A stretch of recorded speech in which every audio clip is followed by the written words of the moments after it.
right, buckle up, everybody, because today we are diving deep into the story behind one of the most famous paintings in the world. I got it. We are tackling the Mona Lisa. Da Vinci's masterpiece. Yep, the one, the The only. woman with that mysterious smile. Yeah, and we've got a whole stack of sources here. Museum archives, art history, deep dives, even some encyclopedia entries. All the good stuff. All the good stuff. And All we right. are going to use this to uncover what makes this piece such an icon. It's a big question. Yeah, it is. It is. But I think by the end of this deep dive, I think our listeners, you'll not only have all the facts that you need, to win Oh, yeah. those art history debates. Arm yourself. Yes. But you also understand why, this painting captivates us centuries after it was painted. Still, to this day, it's amazing. It really is. She almost has a life of her own right. But let's not get ahead of ourselves. We've got to start at the beginning with the man, the myth, the legend behind the masterpiece. The mastermind. Leonardo da Vinci. Exactly. And he was so much more than a painter. Oh, absolutely. Right. I mean, just to call him a painter feels like you're selling him short. doing him a disservice. Yeah, Da Vinci was what you might call like a universal man. Wow. Like a true Renaissance polymath. He was a sculptor, an inventor, engineer, scientist.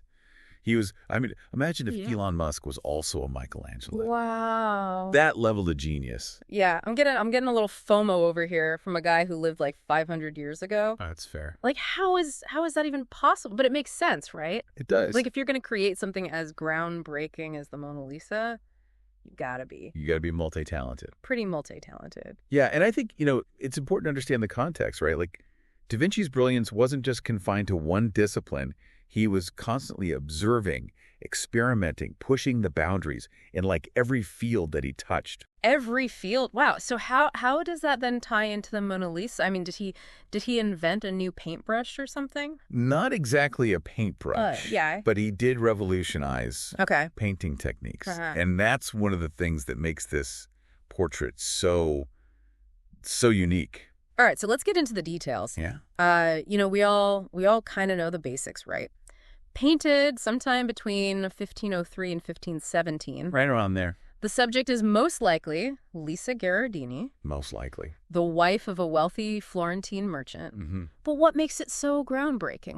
What's the big deal? Well, for starters, let's talk about sfumato. Okay, sfumato. You've probably heard the term. I've heard the term. But have you ever, really thought about what it feels like when you look at the painting? You're right. I've kind of glossed over it in my research. It's easy to do. Sfumato, so that's that smoky, hazy effect That's it. he uses, right? Yeah, so it's this technique of blurring the lines between light and shadow so there are no harsh outlines, right? And that's what gives Mona Lisa's face that, soft, almost ethereal quality. Yeah.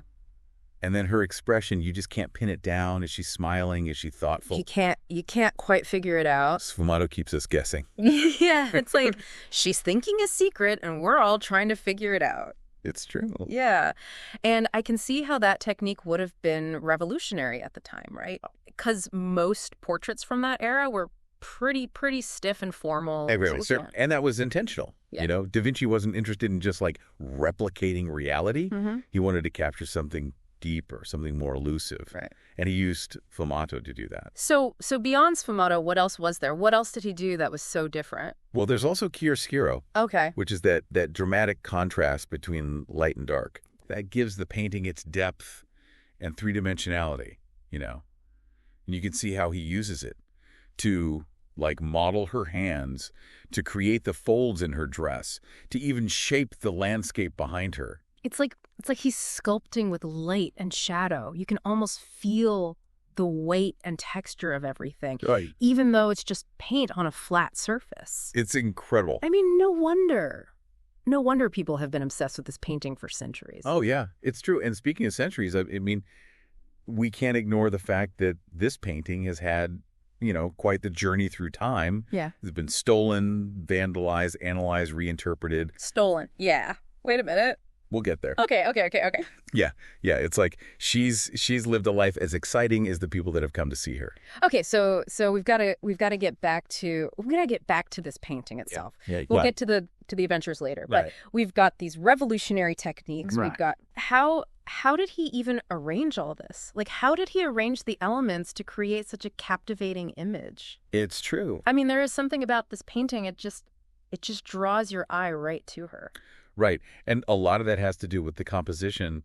So if you look at how Mona Lisa is positioned, right? Yeah. She forms like the apex of a pyramid with her hands creating the base, Oh, wow. which was a really innovative approach at the time. So it's not just about her face. It's about It's about the whole way. the whole way she just kind of dominates the space. Exactly. And then there's her pose. Right. You know, most portraits at the time are like these stiff profile shots. Yeah. But Mona Lisa is turned slightly towards us, right? In what's called like a three-quarter pose, which makes her feel more approachable, like she's about to engage in conversation. And speaking of engaging, Yeah. she's looking right at us. Oh, yeah. I mean, those eyes are mesmerizing. And that direct gaze was another one of Da Vinci's signature moves, right? Because it creates this instant connection between the subject and the viewer. It's like she's looking right into your soul. Yeah, and then there's that incredible landscape behind her. I mean, it's so dreamlike and mysterious. It's amazing how he blended realism and imagination in that background, right? You've got those mountains, those winding paths, that bridge. It's almost like a visual metaphor for the journey of life. Oh, I see what you mean. Yeah, it's not just a pretty backdrop. It's adding like another layer of meaning to this whole thing. It's true. And that's what makes Da Vinci such a genius, right? He was thinking about every detail, every brushstroke, and how it contributed to the overall message of the painting. But all right, I gotta ask about this one detail. It's always bugged me. Yeah. Where are her eyebrows? Ah, yes, the missing eyebrows. Did he just forget to paint them? What happened there? Well, there are a few theories about that. You know, some experts believe that they might have faded over time because of the type of pigments that were used back then. Okay. Others have suggested that it was a stylistic choice. Oh. Perhaps reflecting a fashion trend of the time. We don't know for sure. So it could be anything from a 16th century beauty faux pas to a deliberate artistic decision. Exactly. That just adds to the mystery. It does. And the mysteries don't stop there. I mean, you know, when you start digging into the Mona Lisa, you realize there are secrets hidden in every brushstroke, for example. Analysis has shown that there are up to 20 layers of paint on this painting. And some of those layers are thinner than a human hair.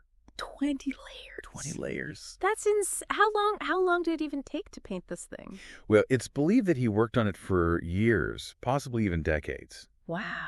And, you know, it wasn't unusual for him to leave paintings unfinished, but with Mona Lisa, Yeah. there's a sense that, you know, he was striving for Perfection. something, yes, better perfection. Well, I mean, I think he achieved something pretty extraordinary. He did. And that's what we're going to keep unpacking in the next part of our deep dive. We're going to explore what those layers of paint might be hiding. What secrets they hold.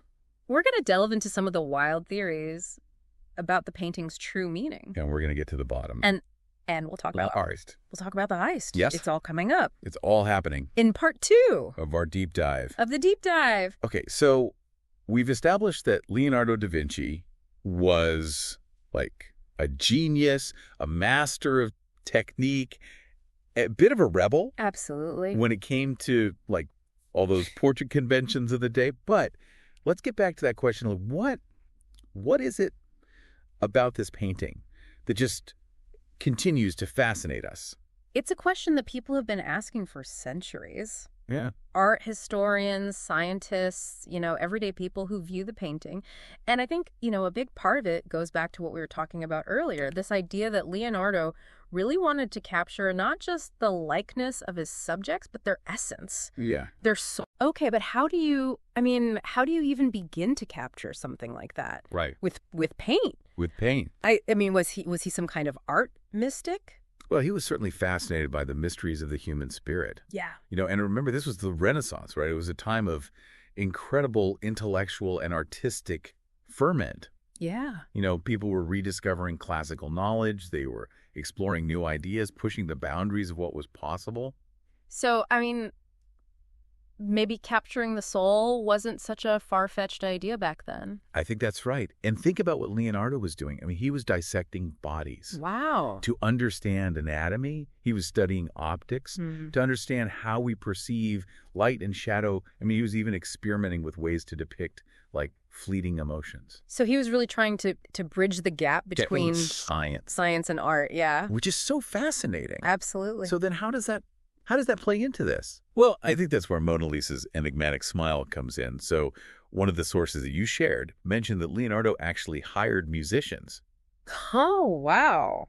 to entertain Lisa while he was painting her. Really? Right. So it wasn't just, like, to get her to sit still. Right, exactly. He was trying to evoke a genuine emotional response. That's fascinating. Yeah, I mean, he understood that music, it could stir the soul. Yeah. That it could bring out these subtle shifts in expression Yeah. that he was trying to capture with sfumato. So maybe the mystery of her smile isn't so much about, like, a specific emotion. Right. But the way it seems to change. Just flicker. Depending on how you look at it. Depending on how you look at it, yeah. Like, we're catching glimpses of her inner world. Exactly. And some scientists believe that there's actually, like, a neurological basis for this. Really? Yeah, so studies have shown that the smile is actually most apparent when we view the painting with our peripheral vision. It's like a visual puzzle that our brains are constantly trying to solve. Exactly. No wonder people can just, spend hours staring at this thing. It is true. But it's not just the smile, right? Right. It's her eyes, too. Oh, yeah. It's that she's looking right through you, seeing something that you don't. And that direct gaze is another one of those brilliant techniques that Leonardo mastered, right? It breaks down that barrier Yeah. between the subject and the viewer. Yeah. So you're not just looking at her, you're almost looking with her. Right. Sharing her perspective. And then that landscape Yeah. behind her, it's not just a pretty background, right? Oh, yeah. It's almost symbolic. It is. And remember, we were talking about those winding paths and the misty mountains and all that, and it really does kind of echo like the vastness of human experience, Yeah. the mystery and uncertainty of life's journey. So it's like the landscape becomes like a mirror for Mona Lisa's own inner world, reflecting her thoughts and emotions. Yeah, and the fact that it's both realistic and imagined Yeah. adds another layer of complexity to it. Absolutely. It's like he's saying, there's more to this world than meets the eye. Right, and perhaps more to this painting Oh. than meets the eye as well. Okay, tell me more. So there are some art historians and scientists who believe that there may be other images What? hidden beneath the surface of the Mona Lisa. Wait, hidden images like secret codes or something? Well, not exactly codes, Okay. but possibly like another portrait entirely. Okay. So Pascal Cotte, who's a French scientist, he used reflective light technology Wow. to analyze the painting, and he believes that there might be an image of a different woman Whoa. underneath. So it's like those Russian nesting dolls, but with Renaissance art. Okay. Is there any way to know for sure? It's still debated. Some experts are skeptical, but it definitely adds another layer of intrigue to the painting. But whether or not there's, another image lurking beneath, the Mona Lisa that we see today Yeah.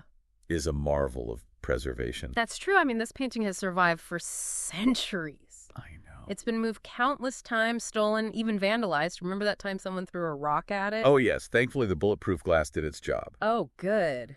But preserving a masterpiece like this takes, constant vigilance. Yeah. And the sources that you shared really detail the incredible lengths that the Louvre goes to protect this painting.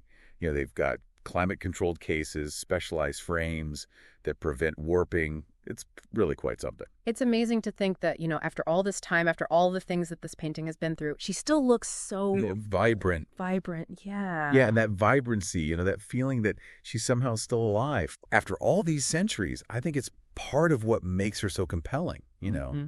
It raises the question of, how much of what we see today was Leonardo's original intention? How has time itself, with all of its restorations, reinterpretations, shaped our perception of this masterpiece? It's like we're looking at her through this lens that's been, distorted and clarified by history. We can never really see her right as she was in Leonardo's studio. But maybe that's part of the beauty of it. Perhaps. And I think it speaks to the enduring power of art.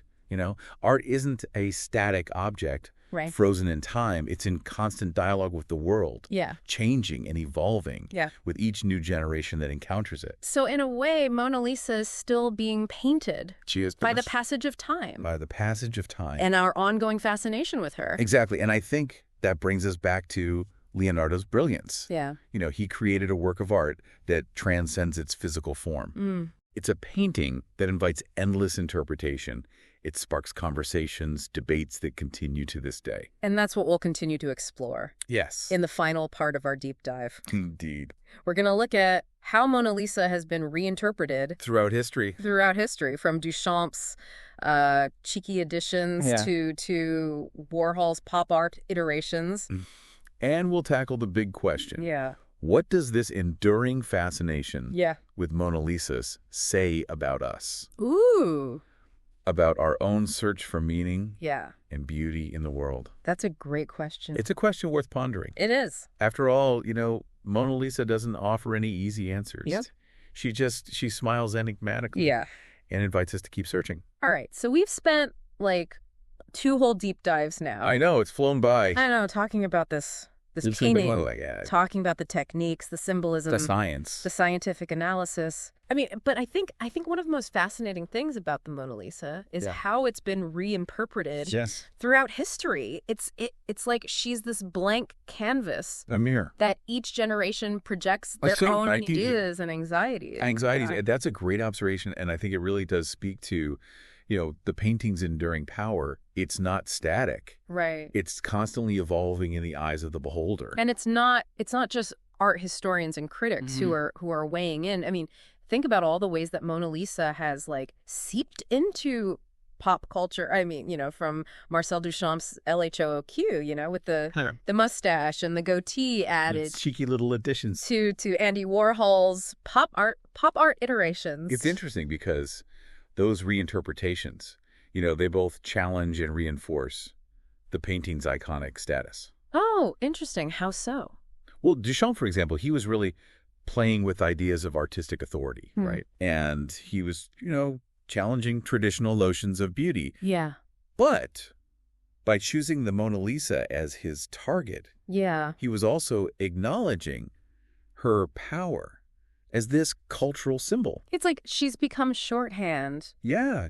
for famous artwork. Exactly. You see her everywhere. T-shirts, coffee mugs, memes. Oh, yeah. I mean, she is ubiquitous. Yeah. And I think, that ubiquity is both a testament to her fame Yeah. and also a challenge Yeah, I see what you mean. to her continued relevance, right? Like, how do you engage with a work of art that's been so thoroughly commodified? That's a good question, yeah, because it's so easy to just gloss over it when something becomes that familiar. It is. See it as a cliche rather than a work of art. Yeah, it's a danger. Yeah. But I think that's where the deep dive comes in. Oh, nice. Yeah, because, when we take the time to understand the context, the techniques, the history, the layers of meaning, it's like you're seeing the painting for the first time again. Yeah. It's like peeling back those layers of varnish Yes. that have, built up over the centuries and rediscovering the vibrancy of the original. Exactly. And I think that's what Leonardo would have wanted. Yeah. I mean, he was driven by curiosity, Yeah. by a desire to understand the world around him. Mm-hmm. And he invites us to do the same with his art. To look closer, to question our assumptions, to keep searching for meaning. Yes. Okay, so I'm getting a little philosophical here. Sorry, let's go there. But is that what all this Mona Lisa mania comes down to? Our own human desire to find meaning and beauty in the world? Perhaps. And maybe that's why, even after all these years, we keep coming back to her. Yeah.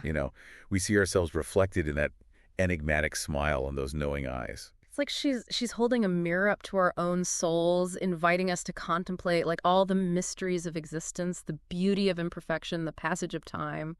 I love that. And, I think in that sense, Leonardo achieved his goal. He did. He captured not just the likeness of a woman, but something universal, something that continues to resonate across cultures and centuries. So after this deep dive, Yeah. I'm not sure we've cracked the code I don't think we have. of the Mona Lisa. And maybe we weren't supposed to. Maybe not. But I think we've gained a deeper appreciation for Yeah. what makes her so captivating. I agree. And maybe that's the best that we can hope for. Some Some mysteries. mystery That's meant to be meant to be savored. savored. Not solved. Nicely said. So the next time that you see, that iconic face, whether it's in a museum or on a coffee mug Or in a meme. or in a meme, just remember, Remember there's a whole world of history, artistry artistry, intrigue, behind that enigmatic a smile. world waiting to be explored. And that is what the deep dive is all about. Absolutely. Until next time, Until next time. keep those curious minds engaged. Ah.